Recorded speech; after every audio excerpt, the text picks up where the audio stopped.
আমি 100% শিওর তোমরা যারা চিংড়ির বালাচাও খেয়েছো তোমরা সবাই চিংড়ি বালাচার অনেক বড় ফ্যান। আসসালামু আলাইকুম, I am Saida from Saida. আমি কিভাবে ঘরোয়া স্টাইলে চিংড়ির বালাচাওটা বানাই সেটারই রেসিপি আজকে তোমাদের সাথে শেয়ার করব। আমি প্রথমে এখানে 3টা শুকনা মরিচ নিয়েছি। আমি যেহেতু ঝাল খুব কম খাই তাই 3টা শুকনা মরিচ অল্প তেল দিয়ে ভেজে নিয়েছি সুন্দর মতো।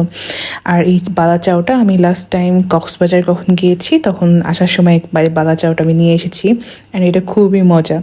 তো আমি কিছু পেঁয়াজ কুচিয়ে নিয়েছি এবং মরিচগুলো আমি সুন্দর মতো তেল দিয়ে, আর এই ফরচুনের তেলটা আমার কাছে খুবই রিফ্রেশ লাগে, এই সরিষার তেল। তো আমি এই তেল দিয়ে সুন্দর মতো মরিচটা ভালো মতো চটকে নিয়ে তারপরে আমি পেঁয়াজ দিয়ে ভালো মতো মাখাবো। আর এই মাখানোটা সব থেকে বেশি ইম্পর্টেন্ট, কারণ মানে ভালো মতো না মাখালে দেখা গেছে পেঁয়াজটা একটু আস্তে আস্তে থাকে, মানে দাঁতের নিচে বেশি লাগে। একটু ভালো মতো মাখালে পেঁয়াজটা একটু নরম হয়।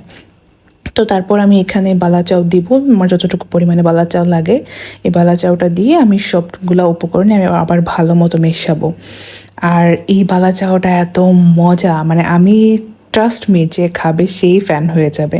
আর আমি আজকে বানানোর পর আমি অনেক বাসার আমি অনেক মানুষকে খাওয়াইছি, আমি আমার চাচিকে খাওয়াইছি, একটা আন্টিকে খাওয়াইছি, মানে সবাই ফ্যান হয়ে গেছে।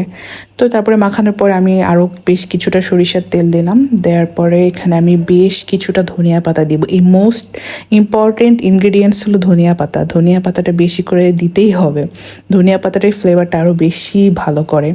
তো আমি এখানে ধনিয়া পাতা দিয়েও ভালো মতো মিক্সড করব। আর আমার কাছে মানে লবণ চেখে মনে হচ্ছিল যে লবণ একটু কম, তো আমি আবার এতে লবণ দিই।